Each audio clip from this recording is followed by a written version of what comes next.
菊花嘴、小米粒眼睛。可能很多人都不知道万代出过这一个 HF 的怪兽 KO 呢，他竟然把这个也给翻出来了，而且还带一个万代都没有的神秘特点。今天就我们来看一下这个做的怎么样吧。嗨，帅哥，给个3连呗！哎。今天我们来看的玩具呢是这一个国产 KO 的扎拉布星人。这个东西吧，它比较奇怪。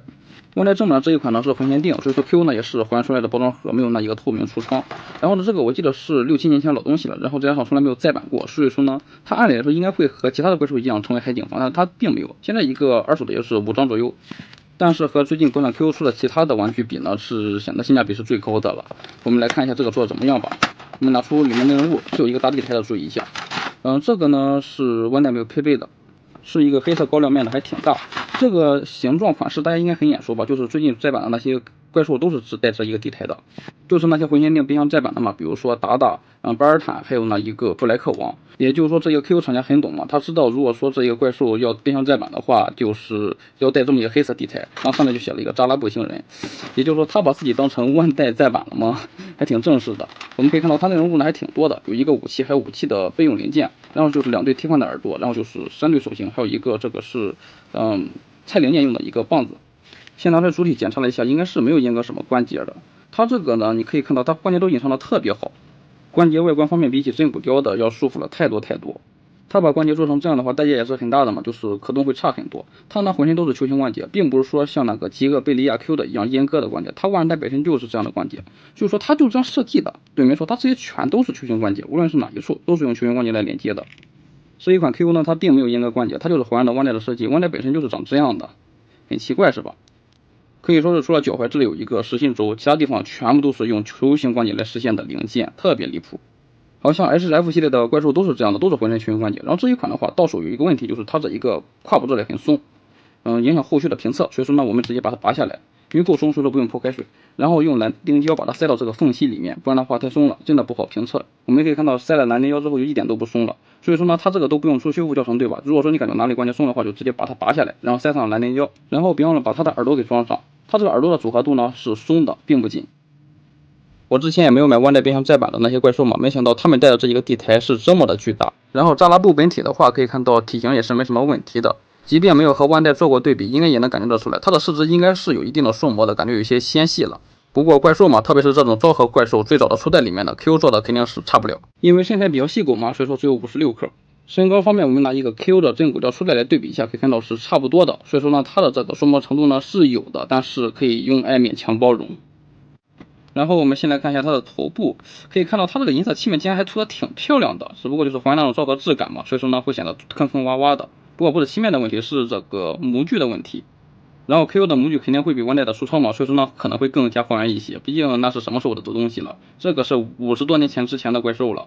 然后我这脸上的中奖只能说是还原，特别的还原，做旧效果是吧？然后这2个眼睛呢不一样大，这个大一些。嘴巴这个菊花是真的难崩，然后里面还有这一个金属绿蓝色的这一个分色，应该是靠分镜来实现的。然后耳朵替换零件之间的这个缝隙有一些大，倒是不会一碰就掉。然后这一个头套底下呢，就是和人形一样的扎拉布星人，不是怪兽，是外星人。然后呢，它这一个就是和人形基本上是完全一致的，和我们人是一样的，它不废话，毕竟是皮套演员。这样看着可能有些别扭，我们把它的头给拔下来吧。这样的话就感觉它是像一个怪兽8号，还是说像是一个赛迦？我感觉拿这个当素体自给一个赛迦怎么样？把那个布鲁克的头套上去，就这样把它的这一头拔掉之后，就感觉不再瘦弱了，主要还是头太大了，就显得身体比较纤细。其实身材还是蛮不错的，并不瘦狗，毕竟呢皮套演员哪有几个身材不好的。然后盖的涂装效果呢，它也没有阉割掉，它并不是单纯的棕色嘛，毕竟它是还有这些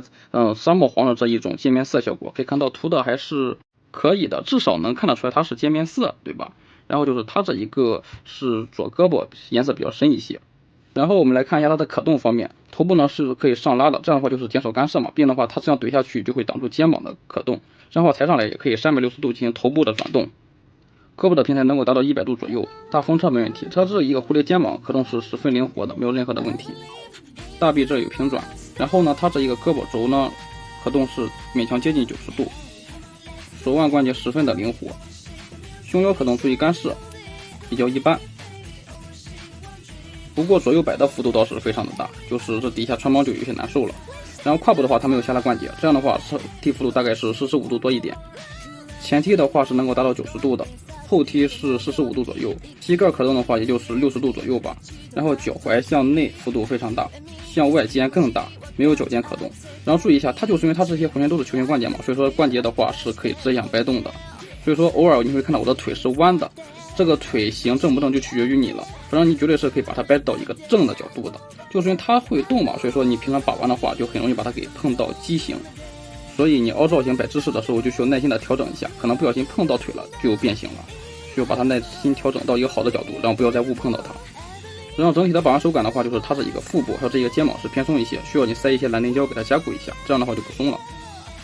然后它这一个裆部、这一个头套以及这一个胸部呢，都是用的特别软的材料，所以说呢，这样的话就不用担心它会有干涉了。然后配件方面呢，我们来看一下，它这个是替换的天线，就是说呢，它这个是2个球形关节连接的天线，如果说断掉的话，就是拿这个替换上是备用的。武器方方正正的，开模精细程度还算是可以的，只不过这个分件的缝隙有些大了。手型方面就是一对武器握持手、一对防冲手和一对炮持手。它的这一个武器握持手可以看到并不是空心的，也就是说它只能拿它的那一个配件而已，因为它只有这么一边有一个浅的洞。而配件呢是这样拿的，先把这里拉开。然后呢，手给它放进去，因为你不拉开的话，手是放不进去的，塞到这一个洞里面。这样的话再把它怼回去，这样的话就是拿住这一个配件了。对，没错，理解不了吧？万代明明可以把这里设计成一个闭环呀，然后这一个手弄成一个空心的，它不香吗？还可以拿别的配件用，但是它就这样设计，理解不能。最后就是它的一对替换耳朵，是这样拔出来，然后把它装进去，就是一个深拉的状态嘛，这个是收进去的，这个缝隙更大了。然后这个棒子的话，就是把它这一个耳朵给顶出来用的嘛。